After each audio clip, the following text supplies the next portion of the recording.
খাদের কিনারায় দাঁড়িয়ে আছে পাকিস্তান, সামনে বড় চ্যালেঞ্জ। গন্তব্যটা টি-20 বিশ্বকাপের সেমিফাইনাল। এর আগেই তো সোজা পথে প্যাচ লাগিয়ে রেখেছে ম্যান ইন গ্রিনরা। তাই তো এখন সমীকরণের মারপ্যাচ আর সেমিতে যেতে মিলাতে হবে কঠিন অঙ্ক। এই লড়াইয়ের ওপর নির্ভর করছে প্রথম সেমিফাইনালের ভেন্যুও। জয়টা পাকিস্তানের হলে কলম্বো আর নিউজিল্যান্ডের হলে ইডেন গার্ডেন্স। তাই ভারতীয়রা পাকিস্তানের হার নিয়ে দোয়াটা বেশি করে করতেই পারে।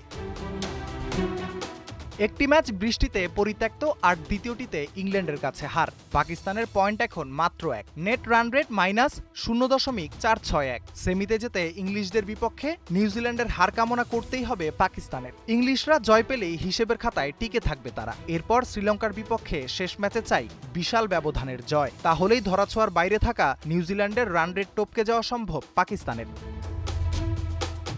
সহজ ভাষায় নিউজিল্যান্ড ও পাকিস্তানের ম্যাচ দুটির সংগ্রহ প্রায় সমান ধরে হিসেব করলে 70 রানের পার্থক্য গড়তে হবে সালমানদের। যদি ইংল্যান্ড প্রথমে ব্যাট করে 180 রান তোলে এবং নিউজিল্যান্ডকে 30 রানে হারায়, তাহলে পাকিস্তানকে লঙ্কানদের বিপক্ষে জিততে হবে 40 রানের ব্যবধানে। অন্যদিকে নিউজিল্যান্ড যদি আগে ব্যাট করে 150 রান করে আর ইংল্যান্ড 17 ওভারেই সেই লক্ষ্য তাড়া করে ফেলে, তবে পাকিস্তানকে একই লক্ষ্য তাড়া করে জিততে হবে মাত্র 14 ওভার 4 বলের মধ্যে। এসব কঠিন সমীকরণ মিললেই দরজা খুলবে সেমিফাইনালের।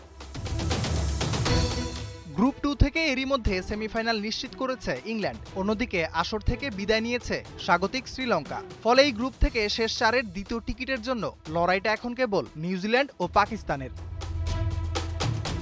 রাফিল ইসলাম রাতুল, 71।